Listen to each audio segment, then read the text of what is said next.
And look, on that score, a little later on in the show, we'll catch up with Cameron Milner, Bill Shorten's former Chief of Staff, for a swing round the key marginals, because what's becoming apparent even now is that Labor's already given up on a raft of seats in Victoria where they have pulled resources, all but conceding that those seats are now lost to the coalition.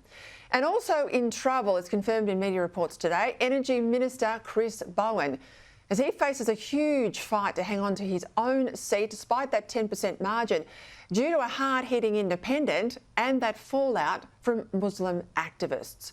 Bowen in trouble in his seat of McMahon, but also in his portfolio, as we saw in another debate today, this time between Bowen and Energy Coalition frontbencher Ted O'Brien, who wiped the floor with Bowen and exposed the pack of cards that Labor's whole net zero agenda is built on.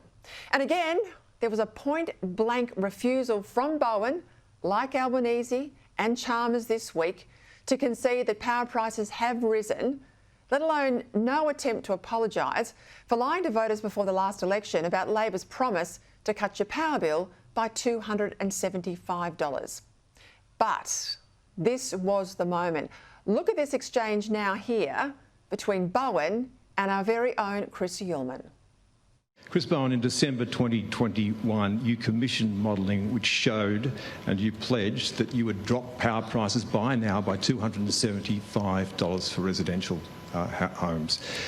You committed to it again in April 2022 when you were told that that modelling was flawed. You continued to commit to it in 2023 and 2024, even though electricity prices were rising. You continued to be committed to it when you started subsidising power bills. And now this year, as subsidies now track through a new record and they're going through to the end of the year, you're spending billions of dollars on that. You are now claiming that electricity price falls due to subsidies are a fall in an electricity bill. Now, electricity prices are rising, aren't they, Minister? That's written into every electricity bill, isn't it, Minister?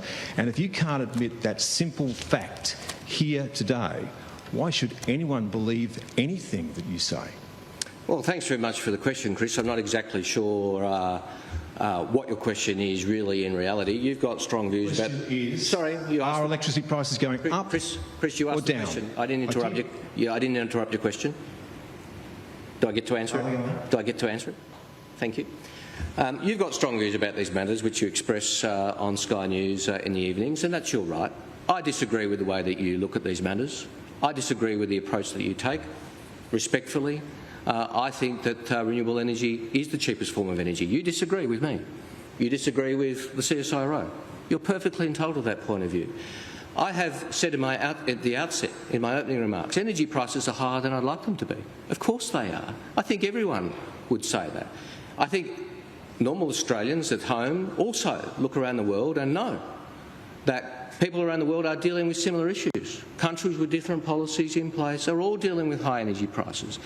With great respect, it's disingenuous and dishonest of you to blame all this on renewable energy, as you do on Sky in the evenings. It's just not right, sir. It's just not fair. You're entitled to that view. I ask a very, very simple question. Have electricity prices risen on your watch the exact opposite of what you pledged? Have they? We have never denied that energy prices are higher than we would like. That's why we've delivered 3 rounds of energy bill relief. In the Treasurer's speech you wrote, electricity prices have fallen. That's not true, is it? Well, the fact of the matter is, if you look at the recent data, Australia's had the lowest energy inflation in the world. Why? No, you might deny that, and I know you deny several things. What is the reason for it? What is the reason for it? Mr. Uhlmann, are you asking a question or are you debating? No, it's just that you are completely avoiding it, as you always do. We get a well, I know you're a man of strong views on these matters, and I said I've always had respect for you, but I have a fundamentally different view to the one that you have developed in recent years, which you express on Sky News. So if your premise on renewables is true, electricity prices will fall in your next term. Well, again, I refer you to the Australian Energy Market Commission report, which says if we keep the path we're on, energy prices would fall by 13% over the next 10 years. You might deny that, I don't.